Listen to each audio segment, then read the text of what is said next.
Hey everybody, it is Professor Parrish and we are on week 3 of English 122.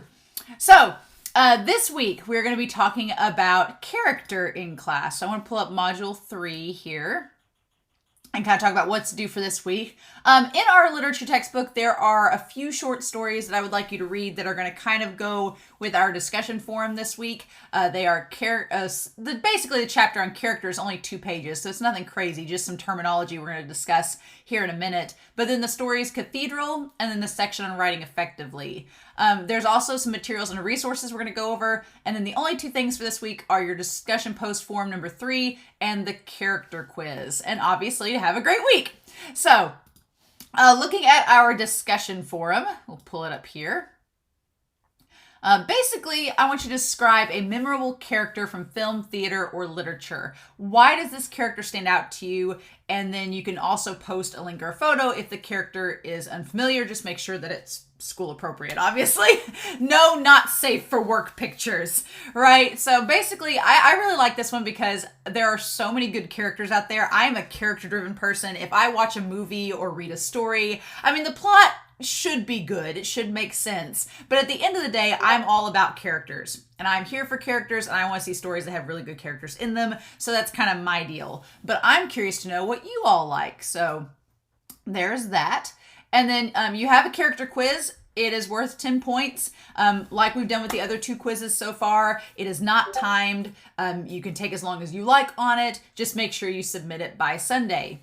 And then let's go over the character section that I've got here for you all.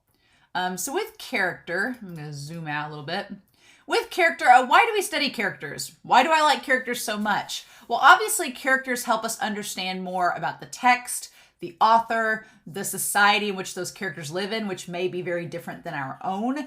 Certain trends that are going on depending on the time and place the story happens within. And then human nature itself and ourselves. Oftentimes people like characters because they see themselves in their characters and they kind of get to understand things a little bit better through them. And then it also helps you to understand human nature better. That's kind of what I really like about characters, especially when you have stories where, sort of like The Walking Dead. The Walking Dead's a fun story because not the zombies necessarily, but because it brings a bunch of people from different environments and backgrounds together with a common goal and asks them, how would you solve this problem?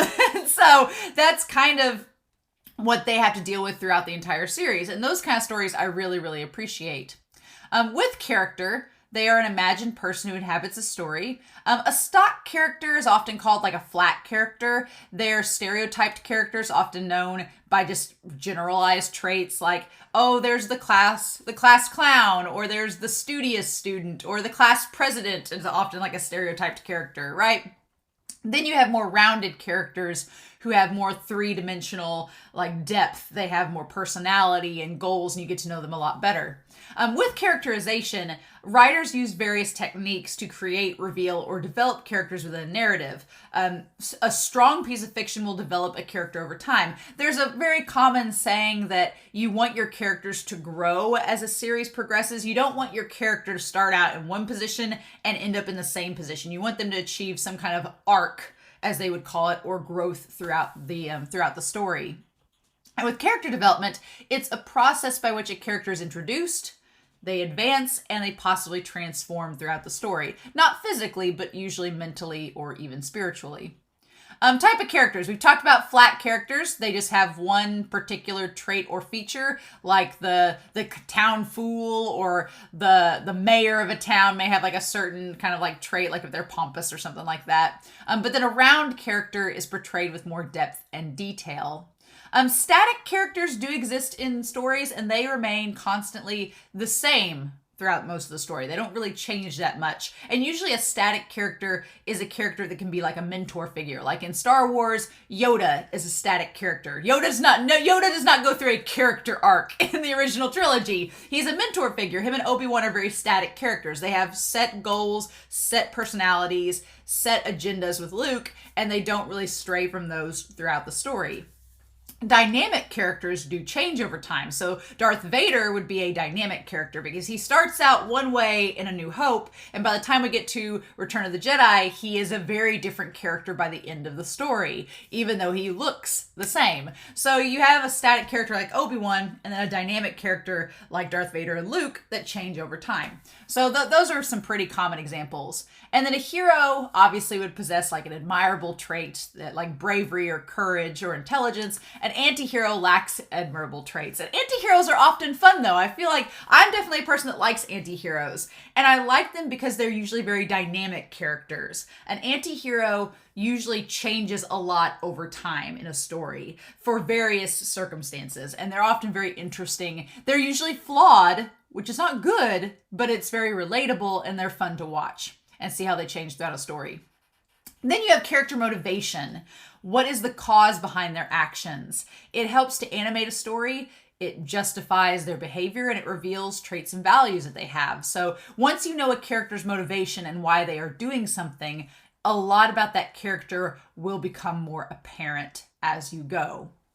So that's just kind of a brief overview of character. Those 2 pages in our book, 73 through 75, kind of touch base on those in a lot more detail. But that is what our assignments are for this week, is just to look over those readings from that module guide, do the discussion, and do the character quiz. As always, if you're having any questions about the class, please don't hesitate to reach out and let me know. I'm at my office Monday through Thursday typically. Usually I'm with students, but if you email me, I will get back to you throughout the day.